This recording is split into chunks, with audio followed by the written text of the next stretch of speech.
Hi all. നമ്മളെല്ലാവരും ഒരുപാട് സൗന്ദര്യം ആസ്വദിക്കുന്ന ആളുകളാണല്ലേ? പ്രത്യേകിച്ചും മറ്റുള്ളവരുടെ സൗന്ദര്യമാണ് നമ്മൾ ഏറ്റവും കൂടുതൽ ആസ്വദിക്കാറുള്ളത്. നമ്മൾ പലപ്പോഴും പറയാറില്ലേ, അവളുടെ മുടി കാണാൻ എന്ത് ഭംഗിയാ, അല്ലെങ്കിൽ അവളുടെ കണ്ണുകൾ എന്ത് രസാ കാണാൻ. ഇങ്ങനെയൊക്കെ ഒരുപാട് കാര്യങ്ങൾ മറ്റുള്ളവരിൽ നമ്മൾ കണ്ടെത്താറുണ്ടല്ലേ? ഇനി നമ്മളെ കുറിച്ച് നമ്മൾ എപ്പോഴെങ്കിലും ഇങ്ങനെ ചിന്തിച്ചിട്ടുണ്ടോ? ഇല്ല എന്നായിരിക്കും അതിന് മറുപടി അല്ലേ? നമ്മൾ പലപ്പോഴും നമ്മുടെ സൗന്ദര്യം കാണുന്നത് മറ്റുള്ളവരുടെ വാക്കുകളിലൂടെ ആയിരിക്കും അല്ലേ? പലരും നമ്മളോട് പറയും, നിന്നെ കാണാൻ കൊള്ളില്ല, നിനക്ക് നല്ല വണ്ണം ഉണ്ടല്ലോ, അല്ലെങ്കിൽ നീ ആകെ മെലിഞ്ഞല്ലോ, നിന്റെ കളറൊക്കെ പോയല്ലോ. ഇങ്ങനെ മറ്റുള്ളവർ പറയുന്ന സമയത്ത് നമ്മൾ അതൊക്കെ കേട്ട് ഇമോഷണൽ ആവും അല്ലേ? കാരണം നമ്മൾ ഒരിക്കലും നമ്മളെ സ്നേഹിക്കാൻ തയ്യാറായിട്ടില്ല എന്ന് തന്നെയാണ്. നമ്മൾ ഒരിക്കലും നമ്മുടെ സൗന്ദര്യം ആസ്വദിക്കാൻ സമയം കണ്ടെത്തിയിട്ടില്ല. ഒരിക്കലെങ്കിലും നമ്മൾ കണ്ണാടിയിൽ നോക്കിയിട്ട് നമ്മളുടെ കണ്ണുകളുടെ സൗന്ദര്യം ആസ്വദിച്ചിട്ടുണ്ടോ? അല്ലെങ്കിൽ നമ്മുടെ മുടി എത്ര ഭംഗിയാണ്, അല്ലെങ്കിൽ നമ്മളെ കാണാൻ എന്ത് ഭംഗിയാണ്, ഇങ്ങനെ എന്തെങ്കിലും വാക്കുകൾ നമ്മൾ സ്വയം സംസാരിക്കാൻ തയ്യാറായിട്ടുണ്ടോ? ഒരുപക്ഷെ നമ്മൾ കണ്ണാടിയിൽ നോക്കുന്ന സമയത്ത് നമ്മളുടെ കുറവുകളായിരിക്കും ആദ്യം ചിന്തിക്കുന്നത് അല്ലേ? എനിക്ക് തീരെ കളറില്ല, എന്നെ കാണാൻ ഭംഗിയില്ല, ഇങ്ങനെയുള്ള കാര്യങ്ങളായിരിക്കും നമ്മൾ ആദ്യം ചിന്തിക്കുന്നത്. ഒരുപക്ഷെ നമ്മുടെ കണ്ണുകൾ ഒരുപാട് ഭംഗിയുള്ളതായിരിക്കും. അപ്പോൾ നമ്മൾ കുറവുകളിലേക്ക് നോക്കുന്നത് കൊണ്ട് തന്നെ ആ ഭംഗിയുള്ള കണ്ണുകളെ ആസ്വദിക്കാനായിട്ട് നമുക്ക് സാധിക്കുന്നില്ല എന്നതാണ് സത്യം. നമ്മൾ ആദ്യം തിരിച്ചറിയേണ്ട ഒരു കാര്യം, ഒരിക്കലും ഒരാളുടെ കാണുന്ന രൂപത്തിലുള്ളതല്ല അവരുടെ സൗന്ദര്യം.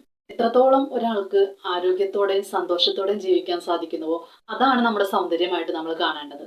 നമ്മളൊന്ന് ചിന്തിച്ച് നോക്കൂ, ഒരുപാട് സൗന്ദര്യമുള്ള ഒരാൾക്ക് എണീക്കാൻ കഴിയാതെ, ആരോഗ്യമില്ലാതെ, അതുമൂലം സന്തോഷമില്ലാതെ ജീവിക്കുന്ന ഒരവസ്ഥ.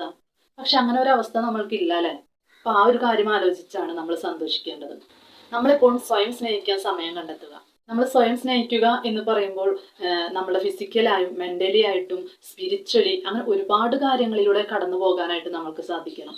ഫിസിക്കലി നമ്മൾ സ്നേഹിക്കുക എന്ന് പറയുമ്പോൾ നല്ല ഹെൽത്തി ആയിട്ടുള്ള ഭക്ഷണം കഴിക്കുക, ഫ്രഷ് ആയിട്ടുള്ള ഭക്ഷണം കഴിക്കുക, നല്ല രീതിയിൽ വെള്ളം കുടിക്കുക, പേഴ്സണലി ഹൈജീൻ നമ്മൾ ശ്രദ്ധിക്കുക. ഇങ്ങനെ ഒരുപാട് കാര്യങ്ങൾ നമ്മൾ നോക്കുന്ന സമയത്ത് നമ്മൾ ശാരീരികമായിട്ടും നമ്മളെ സ്നേഹിക്കാനായിട്ട് തയ്യാറെടുക്കുന്നു. മനസ്സിന് ഒരുപാട് സമ്മർദ്ദങ്ങൾ കൊടുക്കുന്നതിന് പകരം മനസ്സിന് സന്തോഷം നൽകുന്ന രീതിയിൽ നല്ല മെഡിറ്റേഷൻസ് ചെയ്യുക, അതുപോലെ നമ്മൾക്ക് ഇഷ്ടമുള്ള കാര്യങ്ങൾ ചെയ്യാൻ നമ്മൾ സമയം കണ്ടെത്തുക.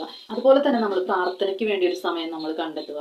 ഈ പ്രാർത്ഥനയിലൂടെ ഒരുപാട് മനസ്സിന് സന്തോഷം ലഭിക്കുന്ന ഒരവസ്ഥ നമ്മൾ അനുഭവിക്കണം. അതൊക്കെ നമ്മൾ ചെയ്യാനായിട്ട് സമയം കണ്ടെത്തുമ്പോഴാണ് നമ്മൾ സ്വയം സ്നേഹിക്കുന്നു എന്ന് പറയാനായിട്ട് സാധിക്കൂ.